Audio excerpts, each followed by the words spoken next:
बिस्मिल्लाहिर्रहमानिर्रहीम अस्सलाम वालेकुम। आप मेरा यूट्यूब चैनल देख रहे हैं। Welcome to my YouTube channel. आज हमारा जो सेशन है हेडमास्टर हेडमिस्ट्रेस और लेक्चरर एफपीएससी के हवाले से जो पैडागोजी का सेशन हमने नया स्टार्ट किया है उसका लेक्चर नंबर 3 होगा। लेक्चर नंबर 2 में हमने पढ़ा था ब्लूम्स टेक्सानोमी।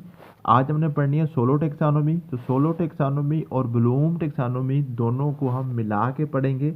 जब तक हम ब्लूम टेक्सानोमी का जो है ना इसका बेसिक आपको नहीं पता तब तक आपको सोलो टेक्सानोमी की भी समझ नहीं आ सकती। तो ब्लूम टेक्सानोमी जो है ये तो आपको पता है बाकायदा एफपीएससी का जो सिलेबस है जो उनकी वेबसाइट पे अपलोड होगा उसमें ब्लूम्स टेक्सानोमी का टॉपिक भी मेंशन किया गया है कि ब्लूम्स टेक्सानोमी से आपको 5 से 6 क्वेश्चन आएंगे। लेकिन जो सोलो टेक्सानोमी का टॉपिक है ये मेंशन नहीं किया जाता।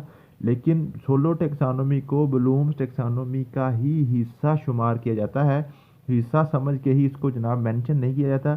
लेकिन सोलो टेक्सानोमी में से क्वेश्चन ज़रूर पूछा जाता है। लाजमी क्वेश्चन सोलो टेक्सानोमी से भी पूछा जाता है। तो ब्लूम टेक्सानोमी के हवाले से कल मैंने आपको बताया था कि इसके हवाले से सबसे पहले आपने एक बात याद करनी है, एक डेट याद करनी है 1956। 1956 और एक आपने नाम याद करना था बेंजामिन ब्लूम। बेंजामिन ब्लूम ये मैंने आपको नोट्सों में भी सारा कुछ ये जो मैं पढ़ाने लगा हूँ सारा मैंने आपको लिख के कल भी भेजा था, आज भी इंशाल्लाह ताला ये नोट्स मेरे रेडी है इंशाल्लाह ताला। और ये मैंने आपके व्हाट्सएप ग्रुप में शेयर कर दिए हुए हैं। सारे के सारे नोट्स हैं, नीचे इसकी सारी जो ना थ्योरी लिखी हुई है उसका एमसीक्यू डेटा भी लिखा हुआ है और जो पास्ट पेपर क्वेश्चन आ चुके हैं वो भी मैंने लिखे हुए हैं और उनके मैंने आंसर भी जो है ना साथ मेंशन किए हुए हैं। तो इसलिए आपने परेशान नहीं होना, जस्ट आपने ये लेक्चर सुनना है, देखना है, उसको आपने इसी तरह अपनी कॉपी का पेज लेके कोई भी आपने पेज पेंसिल लेकर उसके ऊपर ड्रा करने की कोशिश करनी है। तो 2-4 दफ़ा प्रैक्टिस करेंगे तो आपको समझ आ जाएगी। तो ब्लूम टेक्सोनोमी के सबसे पहले आपने एक डेट याद करें 1956। बेंजामिन ब्लूम ये यूएसए का था, ठीक है जी, अमेरिकन एजुकेशनिस्ट था। इसने ब्लूम टेक्सोनोमी जनाब पेश की थी।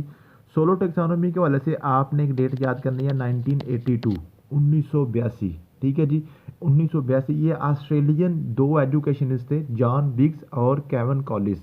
जॉन बिग्स और केवन कॉलिस जो थे दोनों ऑस्ट्रेलियन जनाब एजुकेशनिस्ट थे। तो इन्होंने 1982 में सोलो टेक्सानोमी पेश की थी, ठीक है जी। अब बात करते हैं नेक्स्ट। जो ब्लूम टेक्सानोमी है इसकी 3 डोमेन थी, 3 डोमेन जो मैंने आपको बताया था आपने इस तरह याद करना है, cap CAP, C for cognitive, A for affective, P for psychomotor domain, ठीक है जी। और जो सोलो टेक्सानोमी है इसकी सिर्फ एक ही डोमेन थी, उसका नाम रखा थी understanding, understanding level, understanding level, ठीक है जी। और जो सोलो टेक्सानोमी के हवाले से सबसे इंपॉर्टेंट क्वेश्चन पूछा जाता है वो होता है जी सोलो की जो ना एब्रीविएशन पूछ लेता है। सोलो की एब्रीविएशन पूछ लेता है कि SOLO stands for, SOLO stands for. तो SOLO stand for structure of observed learning outcome. जो मैंने नोट्सों में लिखा हुआ है, आज जब नोट्स पढ़ेंगे देखेंगे तो इंशाल्लाह ताला आपको सारा ये मिल जाएगा, ठीक है जी। तो सोलो के वाले से आपने एब्रीविएशन भी याद करनी है, solo stand for structure of observe learning outcome, ठीक है जी।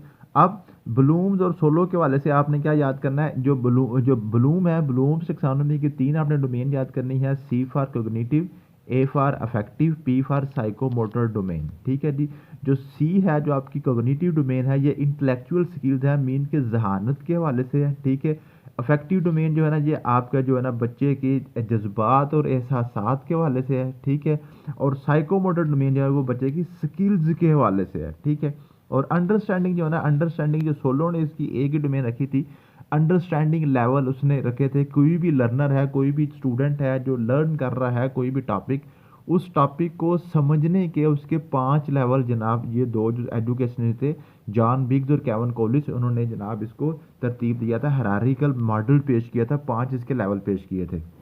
इसी तरह आपने जो जो ये कैप आपने याद किया, कोग्निटिव डोमेन, अफेक्टिव डोमेन और साइकोमोटर डोमेन, इनके भी मैंने आपको कल लेवल्स बताए थे। आपको मैंने बताया था जो आपकी कोग्निटिव डोमेन है इसके 6 लेवल्स हैं और अफेक्टिव डोमेन के 5 लेवल्स हैं और साइकोमोटर डोमेन के आपके पास 7 लेवल्स हैं, ठीक है। और जो आपके सोलो टेक्सोनोमी है उसके भी 5 लेवल्स हैं, 5 लेवल, ठीक है जी। तो ये आपको जो ना लेवल्स के वाले से पूछ सकता है। सोलो की एब्रीविएशन आ सकती है, बेंजामिन ब्लूम जो है ना इसको पूछ सकता है वो कहाँ से बिलोंग करता था, या उसकी डेट पूछी जा सकती है, ब्लूम टेक्सोनोमी कब पेश की गई थी, सोलो टेक्सोनोमी की डेट पूछी जा सकती है, ठीक है जी। सोलो टेक्सोनोमी कौन कौन से 2 एजुकेशनिस्ट थे उनके नाम पूछे जा सकते हैं, वो कहाँ से बिलोंग करते थे, ये पूछा जा सकता है। और उसके बाद ये पूछा जा सकता है कि ब्लूम टेक्सोनोमी की जनाब डोमेन कितनी थी, वो 3 डोमेन हैं, कैप, कोग्निटिव, अफेक्टिव और साइकोमोटर। और सोलो टेक्सोनोमी की कितनी डोमेन है, सिर्फ एक ही है, वो अंडरस्टैंडिंग के वाले से, ठीक है। कोग्निटिव डोमेन के आपके पास 6 लेवल्स हैं, अफेक्टिव डोमेन के 5 लेवल हैं, साइकोमोटर डोमेन के 7 लेवल्स हैं, और जो आपकी सोलो टेक्सोनोमी है उसके भी 5 लेवल्स हैं। उसके सिर्फ एक ही डोमेन है अंडरस्टैंडिंग, उसके कितने लेवल हैं जी, 5 लेवल्स हैं, ठीक है। अब बात करते हैं कोग्निटिव डोमेन। कल भी मैंने आपको बताया था कि आपने किस तरह से याद करना है, इसको आपने याद करना है KCAASE,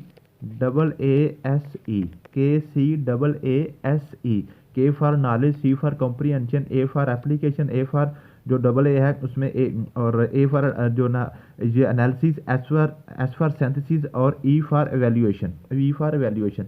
इसी तरह आपने इफेक्टिव डोमेन के 5 लेवल आपने याद करने थे, वो मैंने आपको बताया था RRVOC, RRVOC, R for receiving, फिर R for responding, V for valuing, O for organising, ठीक है जी, और सी फॉर करेक्टराइजिंग, ठीक है। इसी तरह आपने साइकोमोटर डोमेन के 7 लेवल्स आपने याद करने थे, वो थे आपके पास PSGMC, PSGMC A और O, ठीक है जी, PSGMC A O, P for perception, S for set, G for guided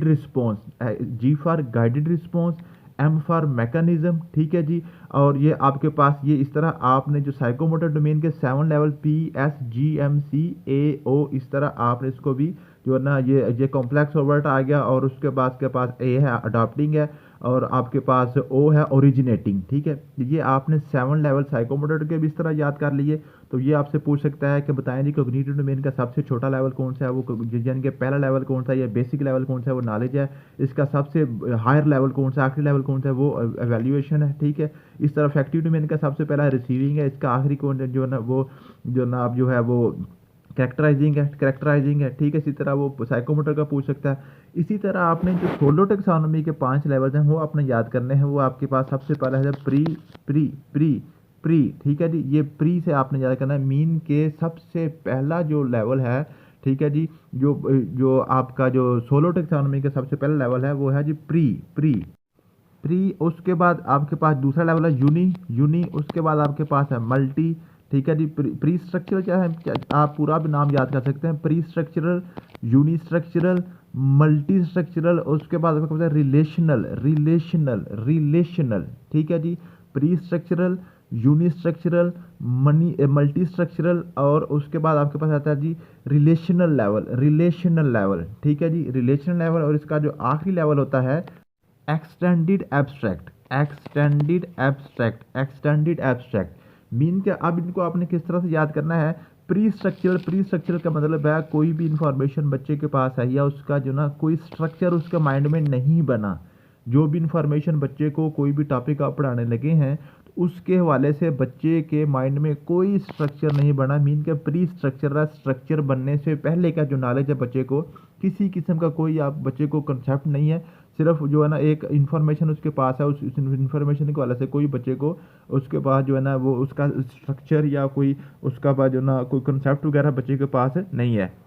उसके बाद जब उस जो भी इंफॉर्मेशन है उसके वाले से कोई स्ट्रक्चर अपने माइंड में बनाता है, कोई एक उसके वाले से इंफॉर्मेशन उसके पास कोई इसके वाले से कोई एक जो है ना किसी किस्म का कोई फैक्ट उस इंफॉर्मेशन के वाले से बच्चे को पता चलता है, तो वो होता है जो ना यूनिस्ट्रक्चरल लेवल पहुंच चुका है, मीन के बच्चे को सिर्फ एक इंफॉर्मेशन जो है ना मौजूद है उसके माइंड में। उसके बाद अगर उसी टॉपिक के वाले से बच्चा थोड़ा सा और इन्फॉर्मेशन हासिल करता है, थोड़ा सा और पढ़ता है, लर्न करता है, तो 2-4 मुख्तलिफ किस्म की इंफॉर्मेशन बच्चे के माइंड में आ जाती हैं उसी टॉपिक के वाले से, वो मल्टी स्ट्रक्चर पे पहुंच जाता है, मल्टी स्ट्रक्चर पे, ठीक है।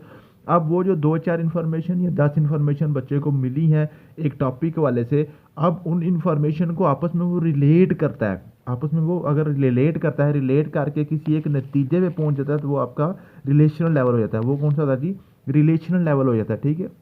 अब वो रिलेशनल लेवल पे पहुंच के वो कोई एक नतीजा या कोई भी जो उसका जो ना उसका रिजल्ट निकालता है, उस रिजल्ट को नेक्स्ट किसी इंफॉर्मेशन के लिए, नेक्स्ट किसी कंसेप्ट के लिए अप्लाई कर लेता है, तो वो उसका जो ना एक्सटेंडेड एब्स्ट्रैक्ट लेवल हो जाता है। एक्सटेंडेड एब्स्ट्रैक्ट लेवल, ठीक है। तो यूँ आपके ये 5 लेवल होते हैं सोलो टेक्सोनॉमी के, और ये बाकी आपने ब्लूम्स टेक्सोनॉमी के, और एक आपने ब्लूम्स टेक्सोनॉमी के वाले से याद करना होता है revised blooms taxonomy. Revised blooms taxonomy वो 2001 में 2001 में लॉरेन एंडरसन जो ब्लूम का ही शागिर्द था, उसने जनाब ये पेश की थी। और उसने क्या किया था, ये जो उसका कोग्निटिव डोमेन था ना, जो कोग्निटिव डोमेन था, कोग्निटिव डोमेन हमने कैसे याद किया, KCAASE, ठीक है जी। उसने क्या किया था, ये आपका जो नॉलेज है ना, नॉलेज एक नाउन है, नाउन को उसने वर्ब की फॉर्म में चेंज कर दिया था। नॉलेज को उसने कर दिया था नोइंग, नॉलेज को नोइंग, कॉम्प्रिहेंशन को उसने अंडरस्टैंडिंग का नाम दे दिया था, ठीक है। और जो आपके पास एप्लीकेशन था उसको अप्लाइंग का नाम दे दिया था। एनालिसिस को उसने एनालाइजिंग का नाम दे दिया था। और ये जो दोनों नीचे वाले जो ना, जो जो उसके आखिरी लेवल हैं दो, उसको उसने आपस में इंटरचेंज कर दिया था। मीन के एवेल्यूएशन को नाम दिया था एवेल्यूएटिंग, और इसको जनाब वो ले आया था जो ना, ये वो जो 5वें नंबर पे ले आया था। और ये जो आपका सेंथिसिस था ना, सेंथिसिस को जनाब उसने क्या किया था, उसने उसको आखिरी लेवल मीन के सबसे हाई लेवल पे ले गया था, और इसका नाम रखा था क्रिएटिंग, ठीक है। तो यूं जो रिवाइज्ड ब्लूम्स टेक्सोनॉमी 2001 में आई थी, उसने लॉरेन एंडरसन वो ब्लूम का ही जनाब स्टूडेंट था, शागिर्द था। उसने क्या किया था, दो उसने चेंजिंग की थी। एक चेंज ये की थी, तो जो उसकी कॉग्निटिव डोमेन थी, उसके जो जितने भी लेवल्स हैं, लेवल्स के जो नाम थे, उसने नाउन से उसको चेंज किया था एक्शन वर्ब में। और जो आखिरी दो लेवल थे उनको आपस में इंटरचेंज किया था। मीन के 5वें को छठे नंबर पे और छठे को 5वें नंबर पे ले आया था, ठीक है। तो जो ये उसकी दो चेंजिंग थी उसकी जनाब रिवाइज ब्लूम्स टेक्सोनॉमी में। और उसके बाद जो आपके पास सोलो टेक्सोनॉमी है, सोलो टेक्सोनॉमी जनाब 1982 में जनाब दो एजुकेशनिस्ट थे ऑस्ट्रेलियन, ठीक है, केवन कॉलिस और जॉन बिग्स, ठीक है जी। उन्होंने जनाब इसको पेश किया था। इसके ये अंडरस्टैंडिंग के हवाले से थी, किसी भी लर्नर के अंडरस्टैंडिंग लेवल उन्होंने पेश किए थे। 5 लेवल थे। एक लेवल था प्री स्ट्रक्चर, जिसमें सिर्फ इन्फॉर्मेशन है, किसी किस्म को कोई स्ट्रक्चर, कोई फैक्ट, कोई फिगर बच्चे के माइंड में मौजूद नहीं है। उसके बाद उसका अगला लेवल है यूनिट स्ट्रक्चर, मीन के कोई एक इन्फॉर्मेशन, कोई एक स्ट्रक्चर, कोई एक फैक्ट बच्चे के माइंड में आ गया है, वो यूनिट स्ट्रक्चर हो गया। उसके अलावा उसके बाद फिर थोड़ी सी लर्निंग करता है, 2 4 10, उसके बाद कंसेप्ट आना शुरू हो जाते हैं माइंड में किसी भी टॉपिक के वाले से, वो मल्टी स्ट्रक्चरल है, ठीक है। और उसके बाद वो 2 4 10 जो उसके पास इंफॉर्मेशन आई, इन सारी इन्फॉर्मेशन को आपस में इकट्ठा करता है, उसको सेंथिसाइज करता है और एक नतीजे पे पहुंचता है। तो वो कहा जी रिलेशन लेवल पे पहुंच चुका है, और उस नतीजे की बिहाफ पे नेक्स्ट किसी कंसेप्ट में, नेक्स्ट किसी फैक्ट में उसको वो यूज़ करने के काबिल हो जाता है। उसी की बिहाफ पे एक नया फैक्ट, नया कंसेप्ट वो जनरेट कर देता है, तो वो उसका एक्सटेंडेड एब्स्ट्रैक्ट लेवल हो जाता है। तो ये आपके टोटल 5 लेवल होते हैं सोलो टेक्सोनॉमी के। यूँ अगर आप ब्लूम टेक्सोनॉमी और सोलो टेक्सोनॉमी को इस तरह रिलेट करके पढ़ेंगे तो इंशाल्लाह ताला आपकी ब्लूम टेक्सोनॉमी और सोलो टेक्सोनॉमी भी बिल्कुल दोनों क्लियर हो जाएंगी। उसके बाद आपके पास एमसीक्यू डेटा है और पास पेपर क्वेश्चन हैं, इनको आप पढ़िएगा। इनके मैंने सारे साथ आंसर भी मेंशन किए हुए हैं।